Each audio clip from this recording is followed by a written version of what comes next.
Dadra and Nagar Haveli, Dadra and Nagar Haveli, is a union territory in western India. Nagar Haveli is wedged between Maharashtra and Gujarat, whereas Dadra is an enclave 1 km NW, surrounded by Gujarat. The shared capital is Silvassa. The larger part spans a roughly C-shaped area upriver from the city of Daman on the coast, at the center of which, and thus outside the territory, is the Madhaban Reservoir. Dadra and Nagar Haveli are in the middle of the undulating watershed of the Daman-Ganga River, which flows through Nagar Haveli and later forms the short southern border of Dadra. The towns of Dadra and Silvassa lie on the north bank of the river. The Western Ghats Range rises to the east, and the foothills of the range occupy the eastern portion of the district. While the territory is landlocked, the Arabian Sea is just to its west, and can be reached via the state of Gujarat.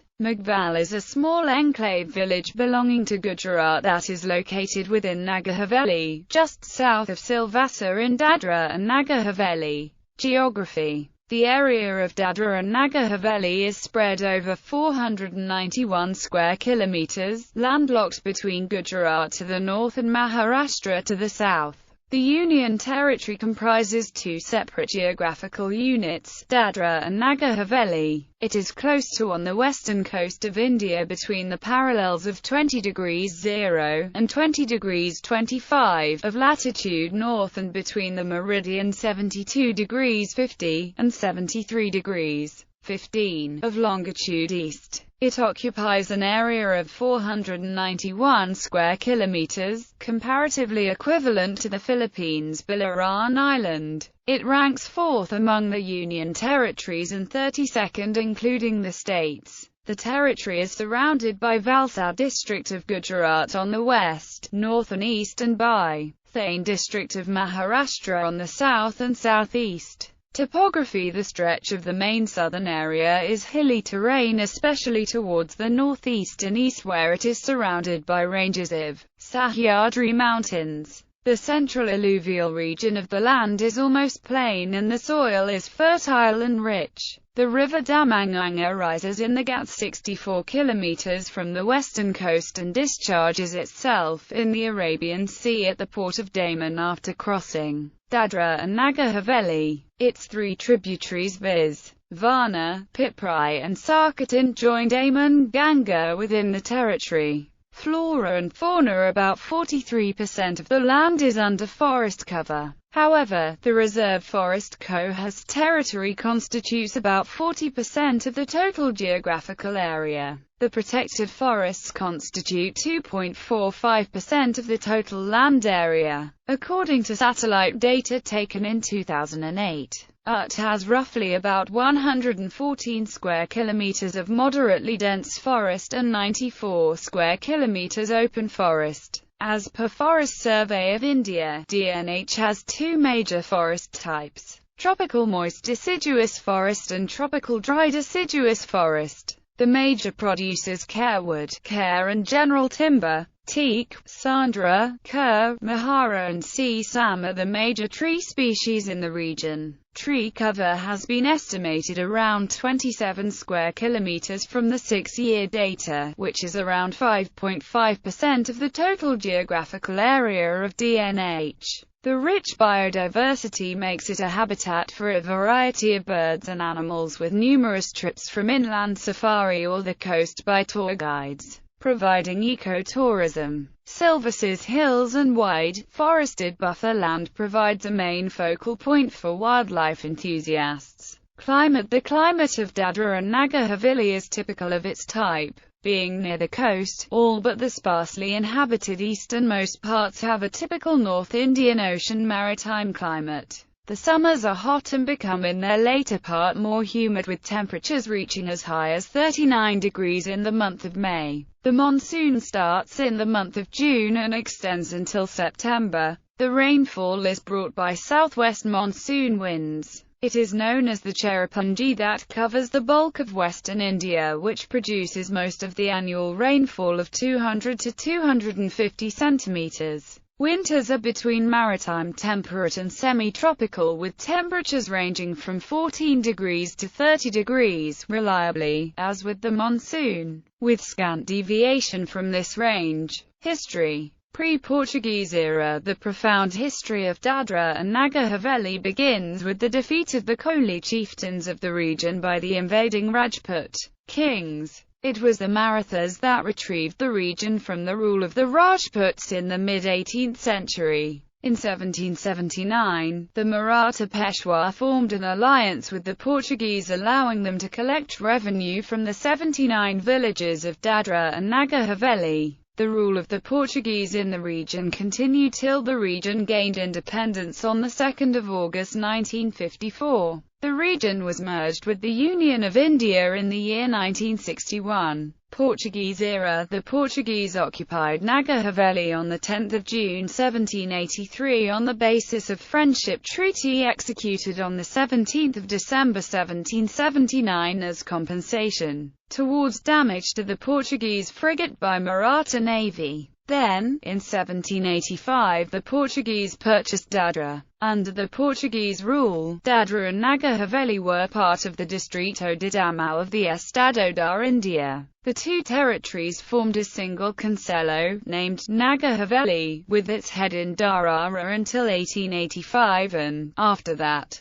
with its head in the town of Silvassa. The local affairs were administrated by an elected Camera Municipal, with the higher-level affairs administrated by the district governor of Daman, who was represented in Nagar Haveli by an administrator. The Nagar Haveli Concelho was itself divided in the following freguesias: Silvassa, Norali, Dadra, Quailalu Neem, Randa, Darara, Cadalai, Canul, Karkond and Sindonam. The Portuguese rule lasted until 1954, when Dadra and Nagar Haveli were occupied by supporters of the Indian Union. End of Portuguese rule. After India attained independence in 1947, the residents of Dadra and Nagar Haveli, with the help of volunteers of organizations like the United Front of Goans, the Rashtriya Swayamsevak Sangh, the National Movement Liberation Organization, and the Azad Gomantak Dal, subtracted the territories of Dadra and Nagar Haveli from Portuguese India in 1954. Integration into India. Although it enjoyed de facto independence,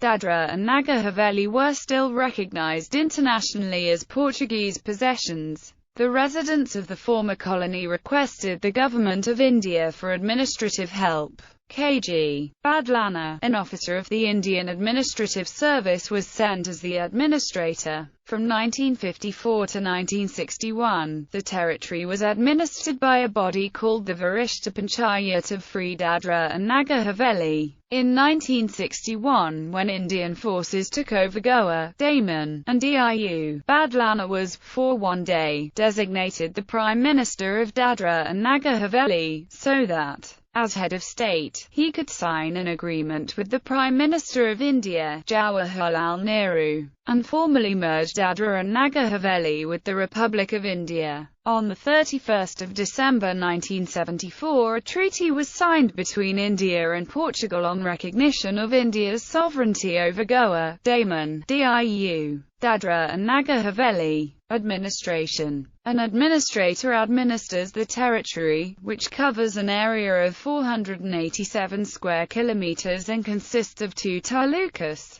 Dadra, Nagar Haveli. Dadra is the headquarters of Dadra Taluka, comprising Dadra town and 2 other villages. Silvassa is the headquarters of Nagar Haveli Taluka, comprising Silvassa town and 68 other villages. Education. There are several top standard schools, colleges and other academic institutions, computer training institutes, industrial training institutes, polytechnic institutes and other technical training institutes. Government and private-run hostels provide accommodations to local and outstation students. Some of the famous schools of the Union Territory of Dadra and Nagar Haveli are Government Higher Secondary School, Tokarkada, Baps Swaminarayan Vidya Mandir, Athol, Prabhat Scholars Academy, St. George English School, Silvassa, Father Agnello English High School, Jawahar Navodaya Vidyalaya,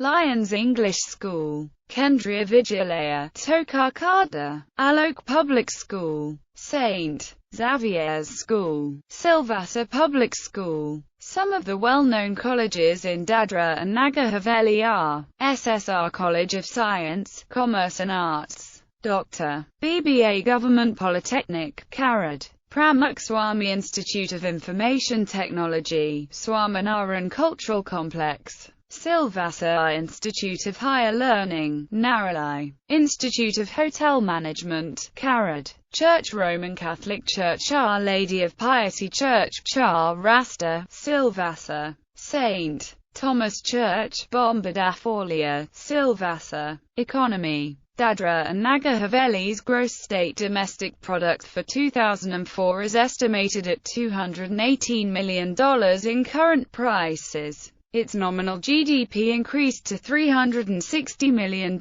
in the year 2009 with a per capita GDP of $1,050. The economy of DNH relies on 5 major activities viz. Agriculture, industries, forestry, animal husbandry and tourism, media and communications. Print media Gujarati Gujarat Samachar, Gujarat Today, Praja Samachar, Gujarat Mitra, Divya Bhaskar, Akila Daily, Sandesh, Silvassa Times, English The Times of India, Hindustan Times, The Hindu, The Business Line, The Economic Times, The Indian Express, Silvassa Times, Hindiya Sali Azadi, The Territory Times, Savera India, Nava Bharat, Jansatta, Pratavata, Silvassa Times, monthly magazines Hindi Vishva Yatra, telecommunications Airtel, Aircel, BSNL, Idea Cellular, Reliance Mobile, Tata Docomo, Vodafone etc.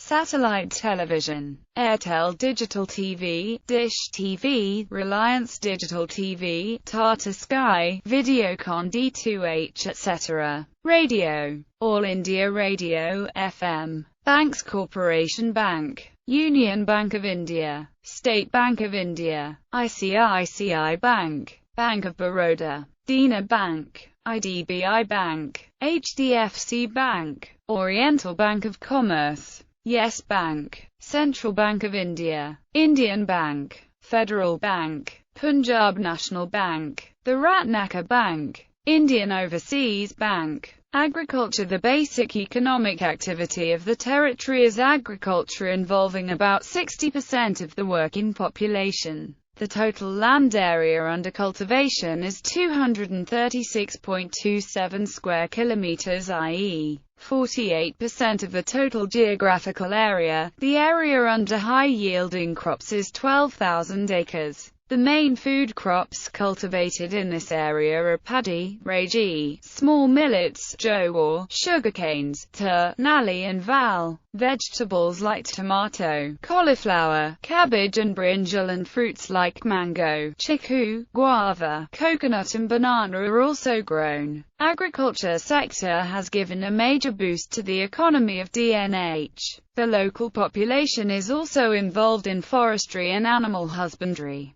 92.76% of the farmers belong to the weaker sections and 89.36% of them are tribal farmers. There is a full-fledged veterinary hospital and 9 veterinary dispensaries. Mass vaccination against various diseases is done regularly free of cost by the Animal Husbandry Department. Industry. Another major contributor to the economy are the manufacturing industries. Due to heavy industrialization in the region owing to tax stops for industries in the Union territories, a steady growth in employment has been observed. The employment generation is increasing at the pace of 5% per annum. Industrialization in the area began in 1965 when the first industrial unit in the UT was started at Pipe area, Silvassa, in the cooperative sector by Down Udyog Sahakari Sang Limited, following which 3 industrial estates were established at Masat,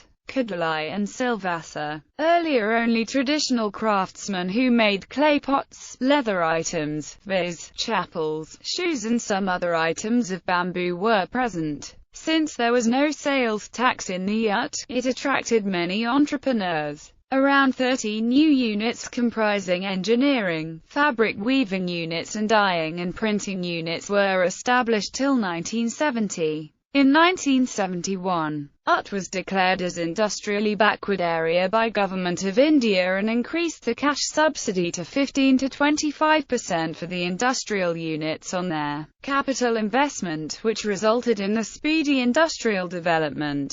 The scheme was however terminated from the 30th of September 1988. Sales Tax Act was implemented from January 1984 till 1998, under which industries enjoyed sales tax exemption for 15 years from the start-up date. VAT was introduced in 2005. At present, the newly established units get central sales tax exemption, which will continue till 2017. There are more than 2,710 units functioning, providing employment to about 46,000 people with a capital investment of 377.8310 million rupees. Demographics. According to the 2011 census, Dadra and Nagar Haveli has a population of 342,853, roughly equal to the nation of Belize. This gives it a ranking of 566th in India, out of a total of 640 districts. It has a population density of 698 inhabitants per square kilometre, and its population growth rate over the decade from 2001 to 2011 was 55.5%, which is the highest percentage growth among all Indian states and union territories.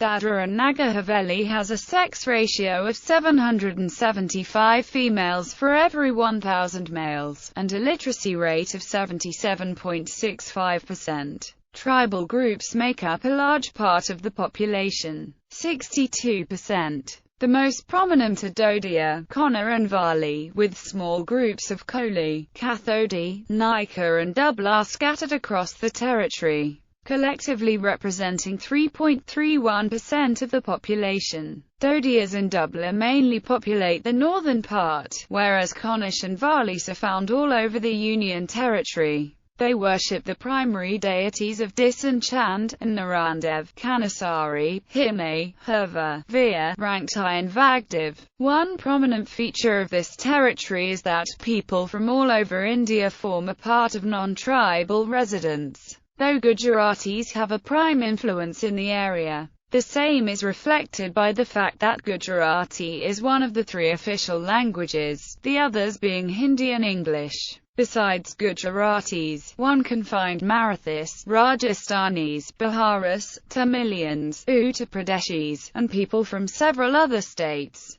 The prime reason for such diverse population is the industrial hub. Employment opportunities, good climate and the landscape are highly appealing. For the 2001 census, out of the 137,225 saint persons of the UT, all are Hindus except for 3,796 Christians. At the individual tribe level, Konni have the highest Christian population in 2001, 6.7%. Jains also form an important part of the non-tribal population. Recently, the Digambara Jains constructed a temple in the capital city Silvassa. Swetambara sects also have a temple in Dadra and Silvassa, two important towns of the Union Territory. The influence of Swaminarayana has also grown, especially in Silvassa. Their temple is constructed and is supposedly the biggest and most expensive in the area. Religion. Language.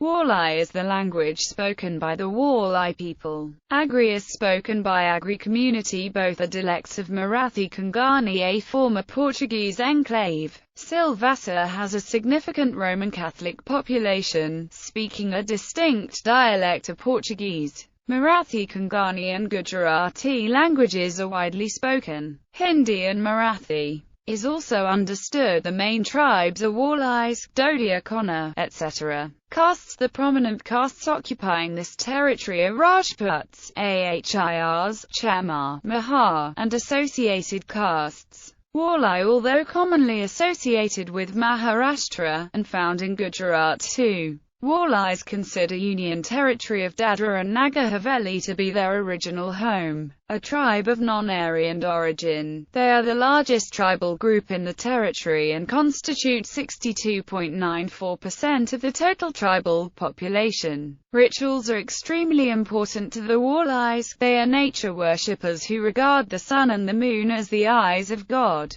Their main deities are Narandev, Herwa, Hime and Wagyo, and stone images of these deities are found in tree groves. A Bhagat plays the gangal and performs the rituals. Traditionally the Wallais wear a loincloth with a small waistcoat and a turban. The women wear a knee-length, 1-yard sari, lugda, and adorn themselves with silver and white metal ornaments. Dodia. The term Dodia seems to be derived from Dundi, which means a small thatch hut, and the Dodias are primarily hut dwellers. They reside mostly in the northern part of Dadra and Nagar Haveli. They are known to be the most educated among all the tribes and are good cultivators. Some own enough farmland to be able to earn a decent livelihood. Traditionally the men wear a white knee-length dhoti with a shirt or waistcoat. White or colored caps and ornaments like earrings and silver chains around their waist. The women wear a knee-length dark blue sari with an ankle worn from the front and left loose at the back. Popular accessories include colorful bead necklaces and metal ornaments such as bangles or thick kadis around their ankles. Connor. The Connish derive their name from the Konkan region in West India. They have land of their own, produce paddy and are better cultivators than the Wallais. With the introduction of formal education, many of them have moved up the social ladder. Connish, well built, and both men and women often tattoo their bodies, especially their foreheads. The men wear a dhoti up to the knees, with a waistcoat or shirt and a turban. The women wear traditional colorful saris that are either knee-length or full-length. Kathodia. The Kathodists, called Katkari in the Thane district of Maharashtra, make up 0.08% of the total tribal population of Dadra and Nagar Haveli. Their name is derived from their profession of katha or kataku making. They are considered to be at the bottom of the tribal social ladder. They usually live in forests, in semi-permanent settlements. Most of them cut wood and collect charcoal. The government has tried to improve their standard of living by engaging them in permanent professions. They wear minimal jewelry. What is worn adorns the women only.